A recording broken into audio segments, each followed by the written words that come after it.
Miss Jody here with another video for physical science, which is our Thursday class that meets from 1 in the afternoon till 3:30. As we are separated, we're continuing to do our notes and to try to get some of this out of the way so that if we do have the opportunity to come back together, we could do some of our activities and experiments and enjoy our time together and not be far behind in our lessons. So don't forget when you're taking your notes to be taking them on half sheet so we can glue them in. And I am going to try to create a drop box next week at the Science Center down at the front entrance so that people can drop off some of their note sheets if they want, if they live locally and they're able, like out to the grocery store or something like that, their parents could drop it off. That would help me because then I could start gluing some of those in, and so that I don't have to have all of the note sheets come back all together at the same time and have all 100 journals to do. But it would not be something that you'd have to do. It would just be optional if anybody wanted to drop those things off or any of their homework for me to grade during this time. So with these notes, don't forget to do them on half sheets and then also put the title of the label it goes underneath so I can keep track of that. Okay, so we just finished the chapter, the module 13, and finishing up the fundamental forces. And then now we're moving on to the world of waves and sound and light and all that. So in order for us to study waves, we have to understand the terminology behind the wave world.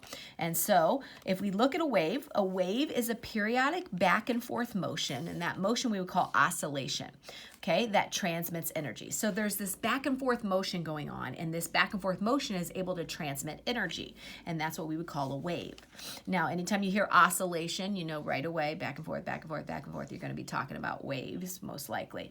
All right, medium. Now, the medium is the substance which a wave transfers its energy, and when we transfer its energy, we call it propagates or propagation. So we would say, oh, the wave was propagating the energy. It was transferring the energy down the medium.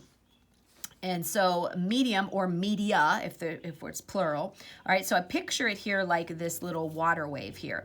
And so my water wave, I've got these little circle dots, and that represents water molecules. And the key point to understand about the medium world is that no net move of the media as a whole. Like as the wave goes through, what you're doing is this media, which is the little water molecules, they're not actually having a net move, meaning if I start the wave and it moves through the water here, this little water molecule doesn't end up over here. This water molecule just gets displaced. Displaced means from its original position, it gets pushed up and then back down as the energy is moving through it. And this is illustrated well with a ducky, and you have a little ducky, and if you see a ducky on water waves, you see him bouncing up and down and up and down. One wave from here to there, the ducky wouldn't move from here to there.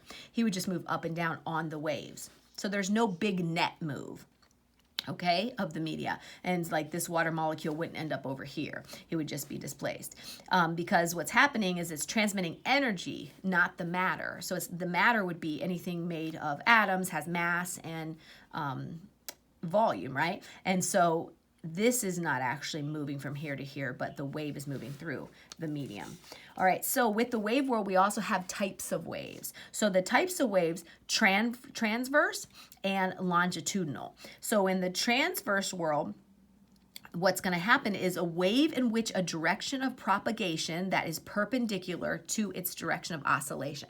That sounds like a lot, but all it's saying is if you are a transverse wave, you are a wave in which your movement, your propagation, your traveling is going to be perpendicular to the way that you were oscillated. So oscillation means the back and forth, right? So say I'm standing here and I have a rope and I am taking the rope and wiggling it up and down, up and down, up and down, up and down. My movement is up and down. But what happens is the rope, which is the media, will move up and down, will move like this, going that direction.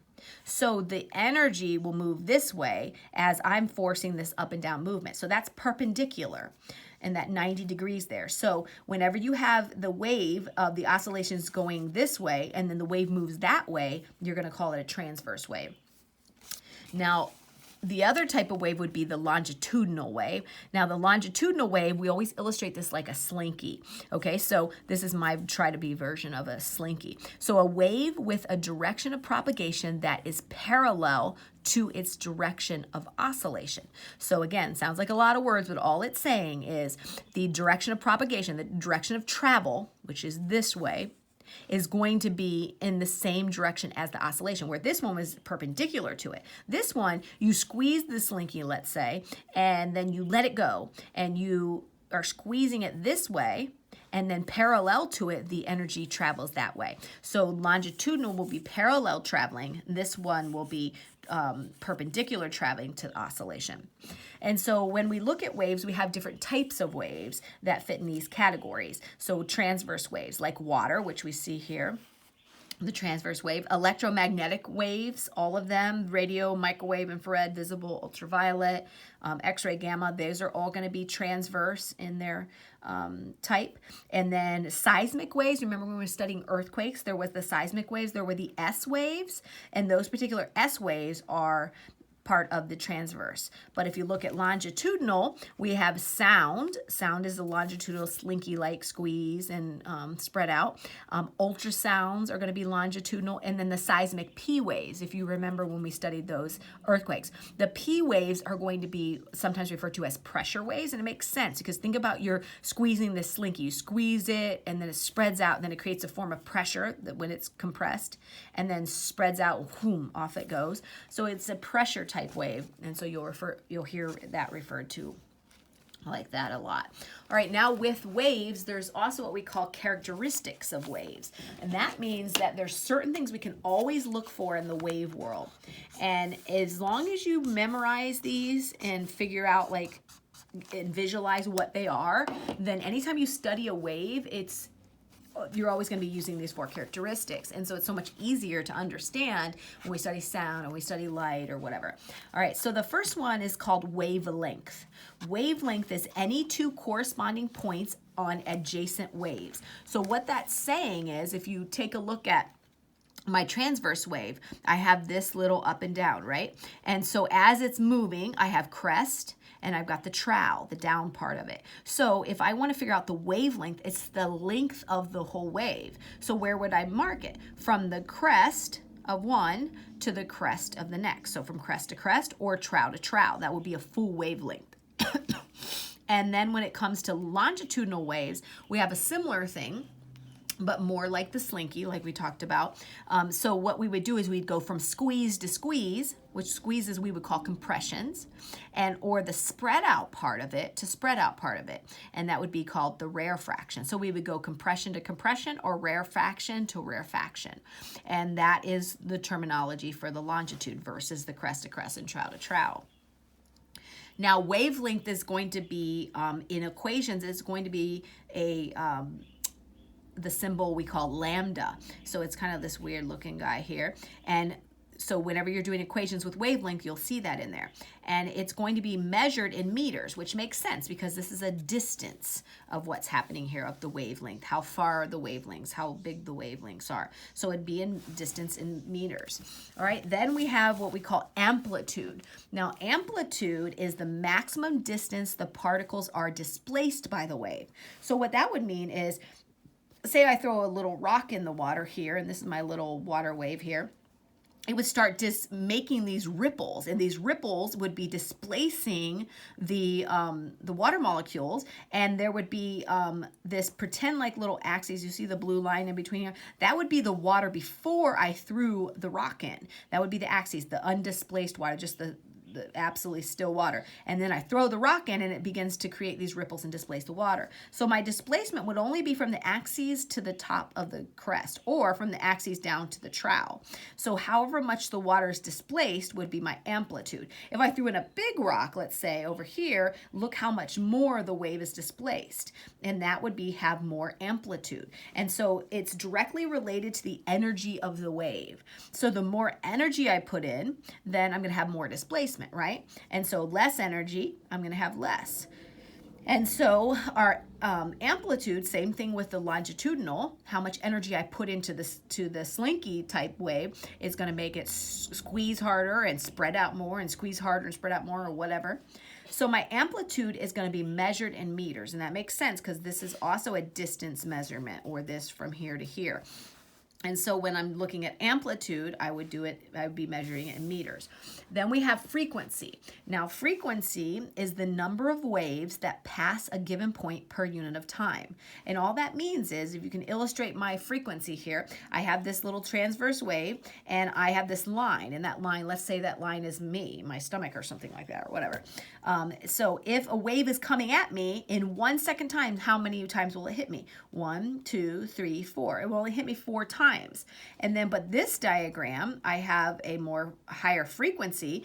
And so in 1 second, this one will hit 1, 2, 3, 4, 5, 6, 7, 8, 9 times. So I would say this has a higher frequency, my wave. And you can see here that the wavelength, the length of the wave is going to be in relationship with the frequency, because the longer spread out you are, you're not going to hit that many times in 1 second. But if you have a shorter wavelength than you're the really skinny looking waves, then you're going to hit a lot more. So we'll look at that in our wave equations, in the wave equation, so we can understand the relationship between wavelength and frequency. Now, frequency is going to be measured in hertz. Now, Hertz is Heinrich Hertz, and so he's the guy that you'll learn about that was studying things like radio waves and all that kind of stuff, and so it's named after him. And what a hertz is how many per second, waves per second. And so if we have frequency is equal to how many waves over the time. Sometimes it's written F is equal to N over T. The N means number. Frequency is equal to the number of waves per time. And so you'd be able to determine the frequency of a wave depending on how many times in 1 second or whatever it hits you or past a certain point. All right, then the last one is speed. So speed is the rate at which a wave travels. And so speed is equal to distance over time, and we saw that when we studied speed, but many times you'll see V is equal to distance over time. And when we studied speed, we realized that the V was velocity, and it being a vector instead of a scalar. But in the book it says, oh, V does not mean velocity in the wave world, because sometimes you're not really focusing on any direction, but sometimes you are focusing on the direction as the wave is coming to you. Like if we're saying the sunlight wave is coming towards the earth, I mean, that could be directional. So, but either way, most of the time you're going to see it with the V. So I put S or V, but most time V, and it's going to be measured in meters per second because it's a distance, how far it's traveling over the amount of time. So this is why it has 2 measurements: distance, meter, time, seconds. Okay, now with waves, we have to learn how to calculate the wave world. And when we calculate the wave world, I have 2 little wave calculations that come from our book. And so what I did was I just wrote them out so that you could write them out and try them yourself first, and then look at the book for the answers, okay? I don't want you looking at the book and then just writing it out, because then it's just not practicing it. And I'm gonna see what pages. So this will be at the beginning of the module. I think the first wave one is going to be, the answer to it is, let me see, 0.5 will be on page 344, and then they both will be on page 344. All right, but just so I can give you some insight here before you get started. So under wave calculations, a new page, what is the frequency of a wave that travels at a speed of 3 meters per second and has a wavelength of 0.5 meters? Now, the reason I wrote this down here is to introduce you to the wave equation. So the wave equation is basically saying that there's always going to be a relationship between frequency, wavelength, and speed.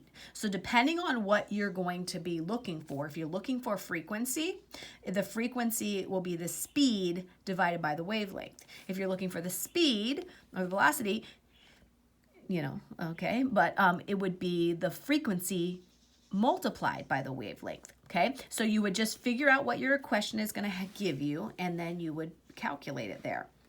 And so the wave equation will show up in many things because it's foundational. There is a relationship between frequency, wavelength, and speed. All right, so then the second one is going to be, suppose you are waiting on a beach that is experiencing waves that move within a speed of 0.5 meters per second and have a wavelength of 0.25 meters. If you stood still, how many waves would hit you every second? And so you can see this is going to be trying to solve for something specific. This one's going to be trying to solve for something specific, and you just have to figure out how to do those two, okay? And then after you do them, then look in the book, okay? And you can, during this time, also send me pictures of like practice things like this. Send me a picture of what your answers were, so I can see you doing some of these calculations, and I appreciate that. And then, of course, also, anytime I send you any activities or experiments or anything that you can do at home, also send me pictures of those. That way, we don't have just this empty book, you know, because I wanted to put some pictures here for our sound experiments, but I'm sorry, not sound, just regular wave experiments, and that's if we get to do any. I'm hoping we can, so I'm still leaving a spot for it, but if not, at least some pictures you send me would be helpful.